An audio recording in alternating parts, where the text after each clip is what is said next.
Gostaria hoje de iniciar uma meditação em Marcos capítulo 2, dando seguimento às meditações em livro de Marcos.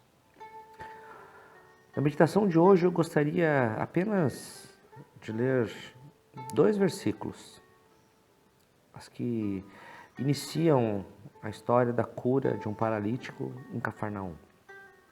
Diz assim: dias depois, Jesus entrou de novo em Cafarnaum e logo se ouviu dizer que ele estava em casa.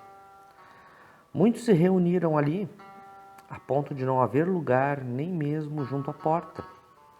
E Jesus anunciava-lhes a palavra.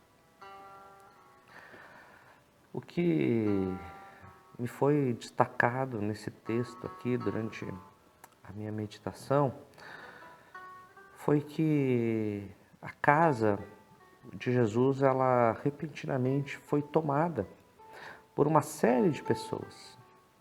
Fiquei imaginando nesses tempos agora que a nossa casa também foi invadida. Talvez não por pessoas, mas talvez por sentimentos, por pensamentos, por estresse. Nós temos falado insistentemente aqui que a crise, ela pode te transformar em uma pessoa melhor ou uma pessoa pior. Pode te tornar mais sábio ou pode te tornar mais tolo. Depende de como você se coloca diante dela. Em Deus, em Cristo, ela vai te tornar mais sábio.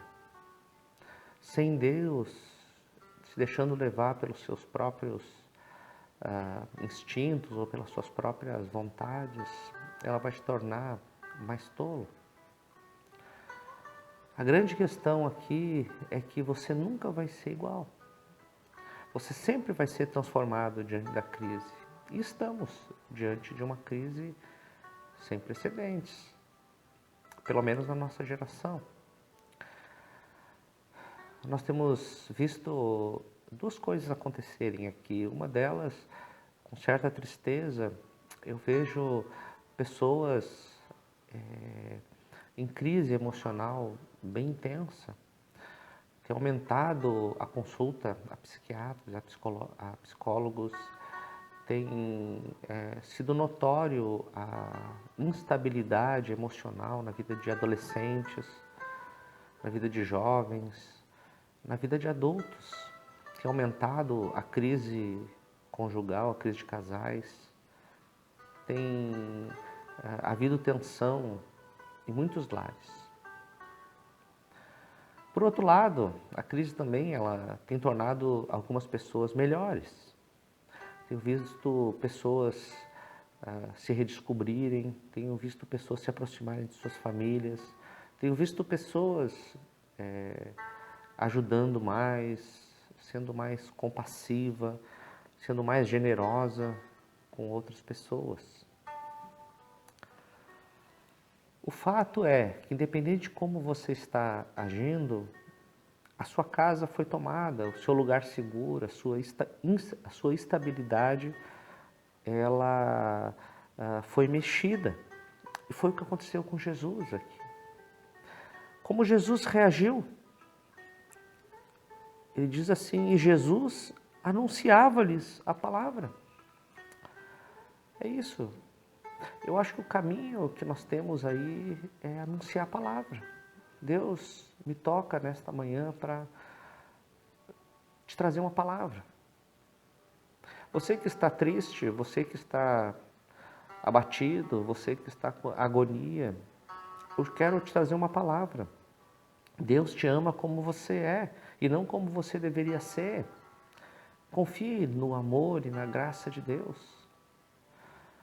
O Evangelho diz que você pode se afirmar no seu amor, pode se engrandecer nele, ao mesmo tempo que você deve ter esse movimento de humilhar-se diante da poderosa mão de Deus, porque Ele te protege e te cuida.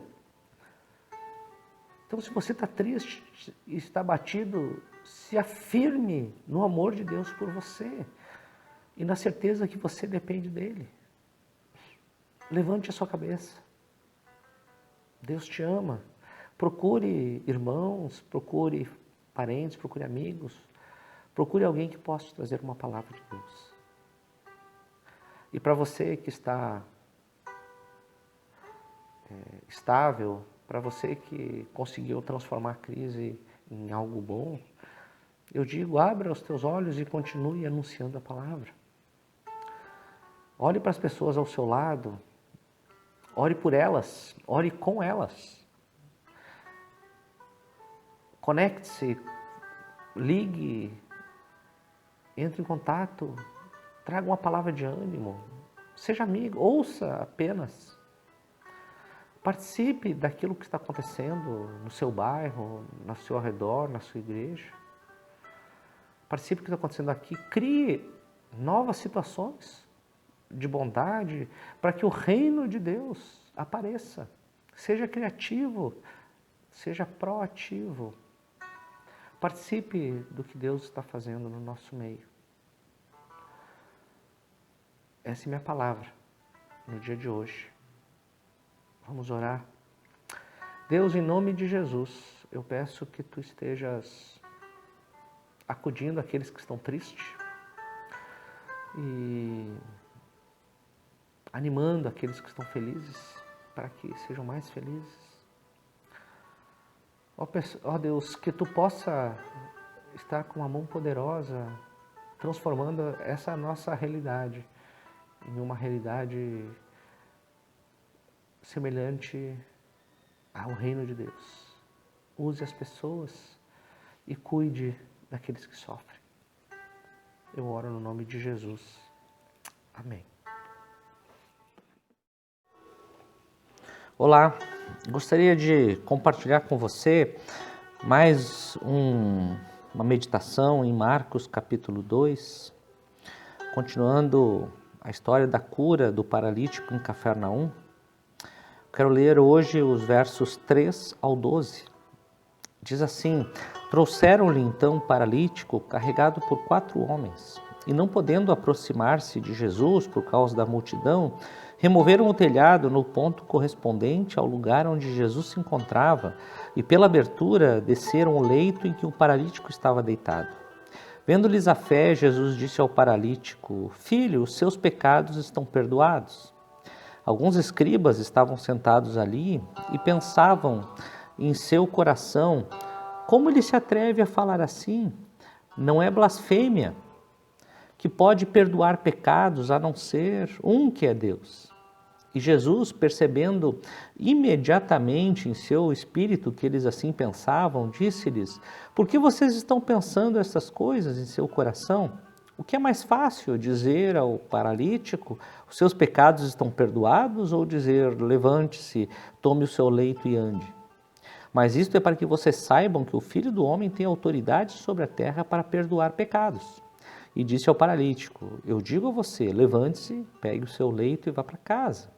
E ele se levantou e no mesmo instante, pegando o leito, retirou-se à vista de todos, a ponto de todos se admirarem e darem glória a Deus, dizendo: jamais vimos coisas assim.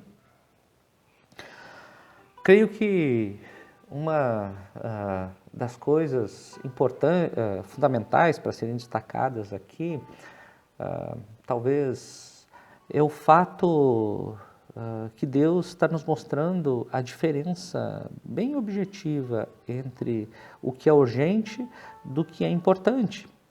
Muitos conselheiros na área da administração sempre nos fazem atentar para o fato de que, se nós vivermos pelo urgente, nós não conseguimos desenvolver as atividades importantes, que o urgente nos consome, ele tira o nosso foco do projeto maior do nosso empreendimento. Creio que o que Deus está dizendo para nós aqui vai nessa linha, e que Ele está dizendo o seguinte, que embora a cura do paralítico, a cura específica seja urgente, seja legítima, existe algo que é mais importante, que é a reconciliação com Deus, que é o perdão dos pecados.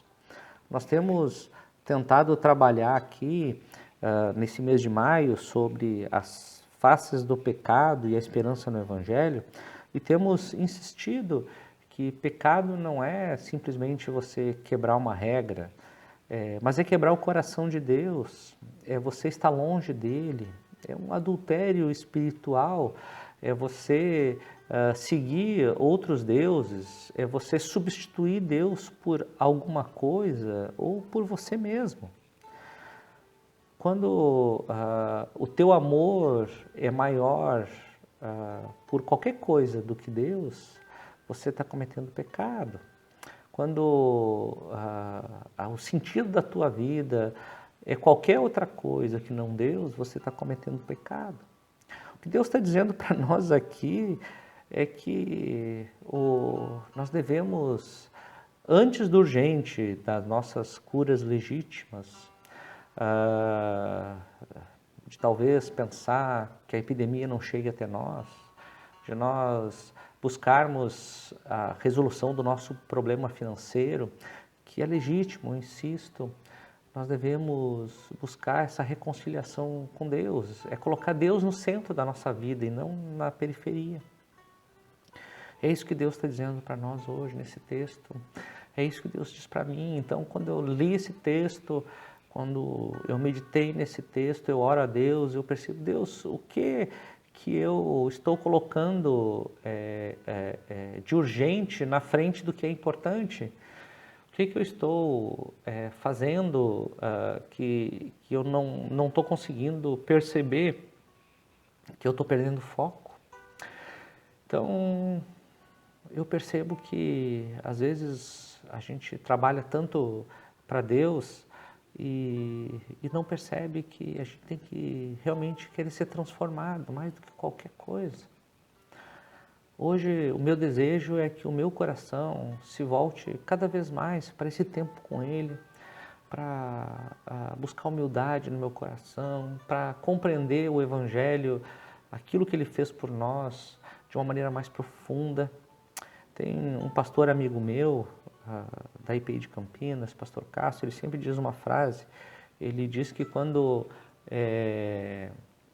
nós chegarmos no último dia diante de Jesus, Ele não vai perguntar para nós as nossas obras, quantas pessoas nós evangelizamos, quantas mudanças nós fizemos na igreja ou na sociedade. Ele vai perguntar acima de tudo em que nós nos tornamos. Você se tornou mais parecido com Jesus ou você apenas desenvolveu um ministério frutífero? Deus me chama nesta manhã a perceber que Ele é mais importante e o meu maior desejo é ser parecido com Ele. Ele me chama para uma vida de intimidade com Ele e um coração transformado. Eu quero, Deus, nesse sentido, ser o Teu discípulo, amado e num processo contínuo de transformação, poder Te conhecer mais e experimentar a vida que Tu tem, não só para mim, mas para o mundo inteiro. Então eu entrego a minha vida em nome de Jesus. Amém. Mais uma vez estamos juntos, meditando no livro de Marcos, capítulo 2, esta semana. Convido você a me acompanhar na leitura dos versículos 13 ao 17. Diz assim: de novo, Jesus foi para junto do mar e toda a multidão vinha ao encontro dele e ele os ensinava. Quando ia passando, viu Levi, filho de Alfeu, sentado na coletoria e lhe disse: siga-me. Ele se levantou e o seguiu. Achando-se Jesus à mesa na casa de Levi, estavam junto com ele e com seus discípulos muitos publicanos e pecadores, porque estes eram muitos e também o seguiam. Os escribas dos fariseus, vendo Jesus comer em companhia dos pecadores e publicanos, perguntavam aos discípulos dele por que ele come e bebe com os publicanos e pecadores. Tendo ouvido isso, Jesus lhes respondeu: os sãos não precisam de médico, e sim os doentes. Eu não vim chamar justos, e sim pecadores. Essa passagem falou muito comigo hoje, no momento em que Jesus, já à mesa da casa de Levi, se encontra com discípulos e também rodeado de publicanos e pecadores. Ali dizia porque eles eram muitos e também o seguiam. Parece que existe uma atração de Jesus pelos pecadores. Ao mesmo tempo, nós percebemos que parece que existe uma repulsa dos fariseus, e dos religiosos de maneira geral. Eles até estão próximos, mas mais como julgadores do que como alguém que quer seguir. Quando eu li esse texto, me veio à mente também a parábola do fariseu e do publicano, lá em Lucas 18, onde é dito que o fariseu e o publicano foram no templo para orar, e o fariseu, ele começou a dizer: ó Deus, ainda bem que eu sou alguém que faço bem, que eu dou dízimo, que eu não sou que nem esse publicano aqui do meu lado. Ao contrário, o publicano tem uma outra postura, ele diz: olha, Deus, tem misericórdia de mim, porque eu sou um pecador. Jesus disse que o publicano saiu justificado e não o fariseu. Isso me faz perceber, né, a relação desses dois textos, que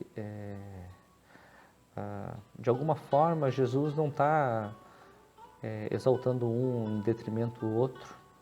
Às vezes a gente pode ter a tendência de querer valorizar o pecador em detrimento do religioso, mas o que Jesus está dizendo aqui e o que o texto está dizendo para nós é que os dois estão errados, tanto o publicano quanto os pecadores, quanto o fariseu. Os dois têm erros, só que um admite, o outro não. Os dois estão longe de Deus. Nessa manhã eu fiquei pensando nisso, e Deus falou ao meu coração que, diante de muitas atitudes que eu tenho, diante de muitos erros, de muitas situações, de muitas ações pecaminosas, fruto dessa minha corrupção e distanciamento de Deus, eu tenho a tendência, às vezes, a seguir dois caminhos. Um deles é o de ser que nem um religioso, que nem um fariseu, e achar: olha, na verdade eu sou bom, eu faço coisa boa, e me auto-justificar diante de boas ações que eu faço, ou de busca por Deus de uma maneira específica. Deus está dizendo: não é por aí. Um outro caminho que eu posso seguir, ou que tenho a tendência a seguir, é também valorizar o erro, né? E dizer: ó Deus, pobre de mim, como sou um pecador. Então eu trato o mal como um ato de autocomiseração. O centro ainda sou eu. Ainda digo: ó Deus, me ajude, porque eu sou um tremendo pecador, eu não consigo mudar. Então eu entro num desespero e eu acabo não sabendo discernir a bondade de Deus. Esse texto, ele me convida a dizer que, olha, você tem que se humilhar diante de Deus, com certeza. É o convite para o religioso e para o publicano e para o pecador também, mas ele te convida também a te valorizar em Deus. Ele me convida a dizer assim: ó, eu sei que eu sou pecador, mas eu sei também que eu sou amado. Para chegar nesse nível de humildade e afirmação em Deus, eu sei que eu preciso de um mínimo de maturidade. Eu não consigo fazer isso se eu simplesmente me deixar levar pelos sentimentos e pelas emoções. Jesus, nesta manhã, está me convidando, acho que talvez te convidando também, a buscar essa maturidade, esse equilíbrio, esse discernimento, que vem de um relacionamento com Deus, de um aprendizado a cada dia, onde é possível ao mesmo tempo nós sermos humildes e ao mesmo tempo não fazer dessa humildade um ato de autocomiseração, mas um ato de direção a Deus e de se centrar na afirmação de que Deus te ama mais do que qualquer coisa.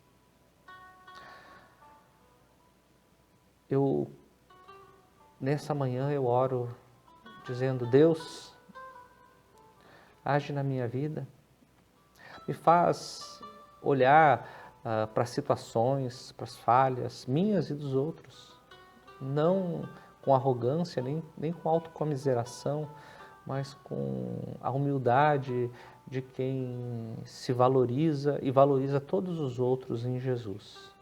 Por tudo aquilo que Deus fez por nós, não fez por mim especificamente, mas pelo mundo inteiro. Eu entrego a minha vida em nome de Jesus. Amém. Olá, eu gostaria de compartilhar com você mais uma meditação do livro de Marcos, capítulo 2. Hoje, versículos 18 a 22. Diz assim: Ora, os discípulos de João e os fariseus estavam jejuando. Algumas pessoas foram perguntar a Jesus: por que os discípulos de João e os discípulos dos fariseus jejuam, mas os seus discípulos não jejuam? Jesus respondeu: como podem os convidados para o casamento jejuar enquanto o noivo está com eles? Durante o tempo em que o noivo estiver presente, não podem jejuar. No entanto, virão dias em que o noivo lhes será tirado, então naquele dia eles vão jejuar. Ninguém costura um remendo de pano novo em roupa velha, porque o remendo novo tira um pedaço da roupa velha e o buraco fica ainda maior. E ninguém põe vinho novo em odres velhos, porque se fizer isso, o vinho romperá os odres e se perdem tanto o vinho como os odres. Mas põe-se vinho novo em odres novos. Esse texto, ele fala comigo não a respeito de jejum. Eu creio que aqui Jesus não está falando sobre a validade de jejum ou sobre a prática de jejum, mas sobre a abertura para o novo.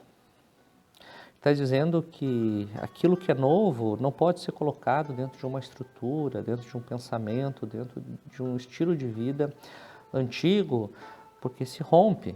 Então Jesus convida os seus e também a nós para nos abrirmos para aquilo que está vindo nele. Ele é o Messias, ele tem trazido uma nova realidade, ele tem trazido a vida pela graça, ele tem trazido o reino de Deus de maneira completa, ele tem nos feito olhar para o seu propósito, que é fazer com que o mundo inteiro volte a ser imagem e semelhança de Deus e viva em harmonia com seu Criador. Há tantas coisas novas a serem propostas aqui, e hoje, é isso que me veio no coração, hoje nós também temos que lidar com algo novo, além dessa novidade do reino de Deus. Estamos diante de um novo normal, como dizem muitos. A pandemia nos trouxe uma nova realidade que não vai ser igual à antiga. E o nosso convite e o convite para nós é que a gente possa se adaptar a essa nova realidade. Eu vejo que eu tenho que me adaptar com relação à educação dos meus filhos, tenho que estar mais presente, tenho que participar de maneira direta do seu ensino, porque a escola não tem essa condição. Eu vejo que eu posso cuidar mais de algumas pessoas que têm sofrido, que têm estado com dificuldades emocionais. Eu vejo que eu posso atender mais a minha família, porque as videoconferências, os aplicativos, eles te facilitam essa proximidade. Eu vejo que o desafio da igreja diante de uma missão, ela é enorme e nos convida a ser criativos para o que nós podemos fazer diante de toda a situação que está diante de nós, esse texto me convida a repensar a minha vida. Uma máxima da administração diz que tu nunca vai obter algo novo se você continuar fazendo as mesmas coisas. Deus, então, em nome de Jesus, eu quero aqui colocar a minha vida e a vida de todas as pessoas que estão junto comigo, para que possamos nos abrir para o novo. Nós sabemos que o novo, ele assusta, ele traz resistência, ele traz estranhamento, mas nós sabemos que em Ti e contigo nós podemos lidar com essa novidade. Até porque existe uma novidade, além de todas essas que estão diante de nós, que é a realidade do Teu reino. E é algo que nós temos que sempre estar abertos e rever a nossa vida. Que esse momento que estamos passando seja um momento para rever a nossa vida e nos abrir, além de nos abrir para novas práticas e novas ações e novos pensamentos, nós nos abrir também para o Teu reino. Abre o nosso coração para enxergar aquilo que Tu veio fazer no meio de nós e aquilo que Tu está propondo para todos nós. Que realmente haja fé, esperança e amor no nosso meio e que Tu possa trabalhar na nossa vida para que isso se estabeleça em nós e através de nós. Por isso que nesta manhã eu oro em nome de Jesus. Amém. Bom dia. Estamos em mais uma meditação em Marcos capítulo 2. Hoje finalizamos o capítulo com os versículos 23 ao 28. Diz assim: Aconteceu que num sábado Jesus atravessava as searas e os seus discípulos, ao passar, começaram a colher espigas. Então os fariseus disseram a Jesus: Olhe, por que eles estão fazendo o que não é lícito aos sábados? Ele lhes respondeu: Vocês nunca leram o que Davi fez quando se viu em necessidade e teve fome, ele e os seus companheiros? Como entrou na casa de Deus, no templo do sumo sacerdote Abiatar, e comeu os pães da propiciação, os quais só aos sacerdotes era lícito comer, e ainda deu esses pães aos seus companheiros? E Jesus acrescentou: O sábado foi estabelecido por causa do homem, e não o homem por causa do sábado. Assim, o Filho do Homem é Senhor também do sábado.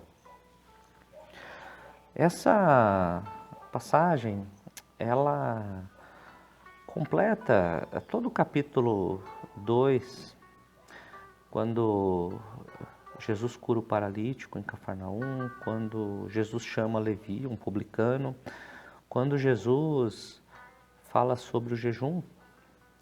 Ele está rompendo com as tradições, está rompendo, de certa forma, com a perspectiva que as pessoas tinham das Escrituras, porque ele inaugura alguma coisa nova. É importante perceber aqui que Jesus ele não rompe no sentido completo e cria uma nova religião. Não é esse. O próprio Jesus diz que ele não veio para revogar a lei, ele veio para cumprir. Então Jesus traz o verdadeiro entendimento das Escrituras. Ele, na verdade, aprofunda, ele amplia a compreensão e aponta para aquilo que ele veio fazer. Jesus veio se revelar. Jesus veio mostrar que é o Messias.